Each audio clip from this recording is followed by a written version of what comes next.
O primeiro caso do senhor, então, foi um caso mais tranquilo, né? Sim. E qual foi o pior caso? Assim, o senhor é um ser humano, o senhor não deixou de ser um ser humano, não se tornou uma máquina, né? Há quem diga que o senhor ainda seja um ser humano, né? Mas, eu acho que alguns dizem. Quem não me conhece fala que sim. Mas, em algum momento, o senhor deve ter pegado algum caso assim, que o senhor deve ter falado, mas não é possível. Então, tem a capacidade que o ser humano tem de fazer isso com outra pessoa. Então, tem um caso que eu atendi que foi a situação assim mais chocante e a motivação então Mais chocante ainda. mais chocante ainda, que foi um caso de nós fomos acionados por uma mulher esquartejada, tá? Então a gente chega num terreno, tá na zona sul de São Paulo, tá os pedaços do braço. Zona sul de São Paulo.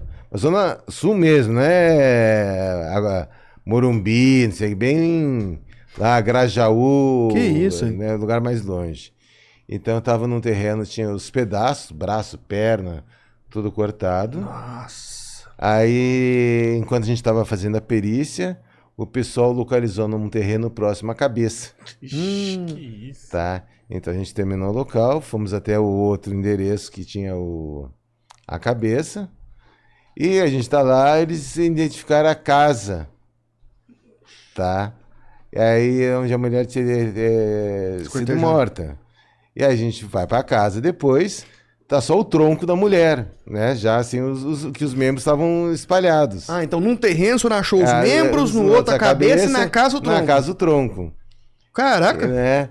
E aí o pior que a gente fica sabendo durante a investigação, a gente faz o trabalho pericial e tem os investigadores que vão fuçando naquela investigação inicial, que é o mais quente, né? Aquela informação mais quente. E a história fica do seguinte, que quem matou a mulher foi o filho. Que isso, cara. Tá? O filho. E aí a motivação. Que a mulher tinha se separado e ela queria que o moleque ajudasse ela nas atividades da casa. O normal, né? E o moleque tinha 17 anos.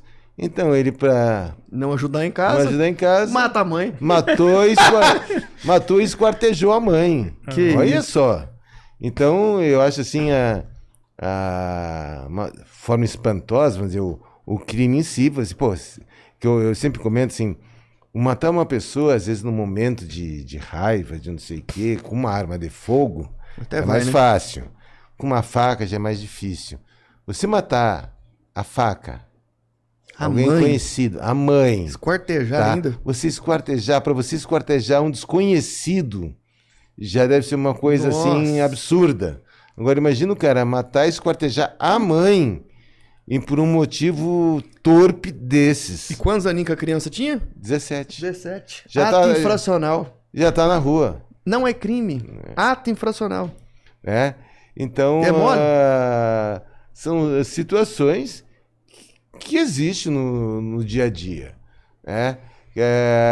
O problema que eu vejo assim, do dito ato infracional é que existe uma lei do ECA.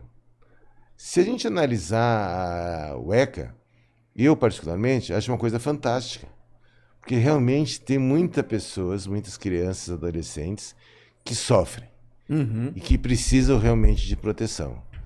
Só que, né, tem aquele aspas garrafais entre tantas vírgulas, né, que nem todo mundo pode ser julgado igual, tá? Então você pega às vezes um crime bárbaro desses, ele não pode ser julgado como ECA. Não tem cabimento. Tá? Né? Aí você pega um criminoso contumaz, tá? O cara é menor, o cara furta toda hora. E o moleque não vai preso. Não vai de jeito nenhum. Tá? E eu fiz uma vez uma reprodução simulada e um dos autores estava lá para fazer a reprodução. Para ajudar. Né? E foi a respeito de um roubo, tá? Que ele tinha praticado com um parceiro, né? E houve a resistência e o policial matou o parceiro dele. Quanto tempo esse moleque ficou preso? Um dia. 3 meses. 3 meses? Ficou muito então ainda. Não, mas você quer ficar 3 meses Pro cara praticar um roubo e trocar tiro com polícia? 3 meses. Então... É brincadeira, né? Então, às vezes eu acho assim que teríamos que ter representantes, tá? Dentro da política que tivessem uma intenção, um conhecimento, fizessem um movimento para que muita coisa fosse melhorada para a sociedade. Qual seria a ideia do senhor, então? Seria a ideia menoridade penal? Não, isso aí não vai mudar em nada. O que eu acho é o seguinte, o juiz tem que ter a capacidade de dar, vamos dizer, para uma criança que tem realmente precisa do ECA, ele tem que ser protegido, tá? Show. Então, que a lei proteja. Uhum.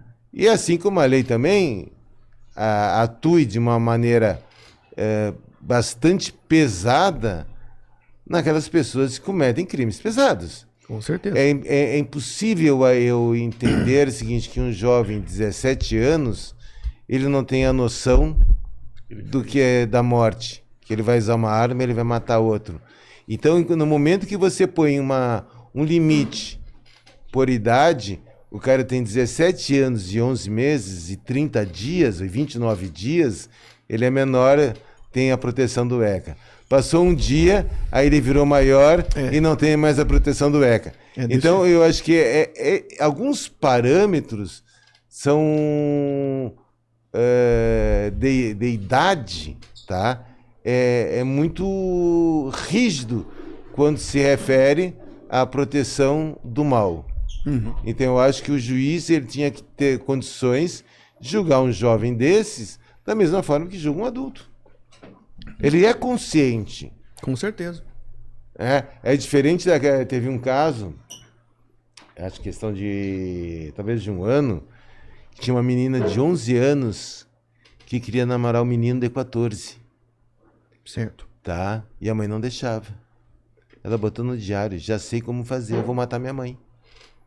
Ah, eu vi isso aí, ué. Entende? E foi lá e matou a mãe a facada. Foi, eu fiquei... 11 anos. Tá? E o namorado tentou matar o padrasto. Nossa, batendo com um taco, um bastão, sei lá o que, um objeto contundente. Tá? Uma criança de 11 anos tem noção? Provavelmente não. Entende? Pela nossa lei, hoje, uma criança de 11 anos, ela comete um crime, ela vai para casa. Ela não pode ser nem fichada e nem nada. Medida protetiva. Tá? Ela vai um parente lá e leva ela para casa. Acabou. Essa é a pena. E tinha o dolo específico, né, nela. Ela colocou no diário. Você tinha a finalidade ali. O dolo específico estava ali. Então, eu acho que o sistema tem que ter uma certa flexibilidade nisso aí. Tá? Só que, infelizmente, tem muitos juízes que sempre trabalham como o criminoso como vítima da sociedade. Tá? Então, eu acho errado. Você pega... tinha um cara no Rio de Janeiro, o cara furtava a bicicleta. É um crime de menor potencial ofensivo. Beleza. Agora, no momento que o cara tem 26 BOs de furto de bicicleta, é um diário, tá? E o cara, você vai preso, pegam ele e ele é solto, meu, fora as 300 mil bicicletas que ele roubou e não foi preso. Não, e se ele, dependendo da bicicleta, então olha só que interessante, olha como é que é o nosso direito penal, né? Agora partindo um pouco pro campo da doutrina, né? Princípio da insignificância ou da bagatela.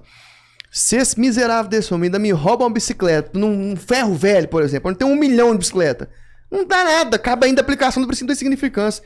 Exclui a materialidade do crime, entendeu? Porque de fato não houve de fato uma lesão ao bem jurídico tutelado. É a mesma coisa do cara lá numa fábrica de chocolate e furtar um sonho de valsa.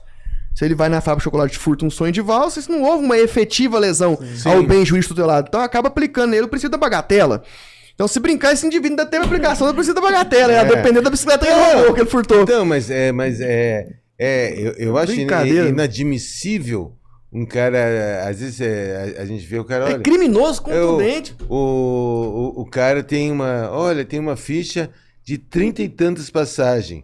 O que o cara tá fazendo na rua? Não, Tem que... Entende? O que ele tá fazendo na rua se Ação tem tantas cadeada, passagens? Ele não tinha que estar na rua. Tá? Então, eu acredito, é questão de opinião, deveria ser feita uma reformulação grande na lei penal, né? O crime, processo, sei lá. Trazer Porque- uma resposta estatal mais proporcional ao dano, sim. né? Independentemente da idade. Sim. Eu acho que Analisando uma questão psicológica, em maturidade. uma situação, quer ver? Eu tenho uma situação de um crime nos Estados Unidos que um moleque de 12 anos, não é que ele matou alguém por acaso, ele planejou a execução do colega.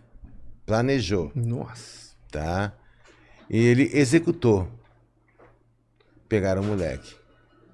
Ele, com 12 anos, ele foi condenado à prisão perpétua, Uhum. porque naquele estado sim, sim. eles só condenavam a pena de morte quem tinha mais de 14. Deu sorte demais, hein? Olha só. Então, 14 anos já era a pena de morte. Então, como só tinha 12, prisão perpétua.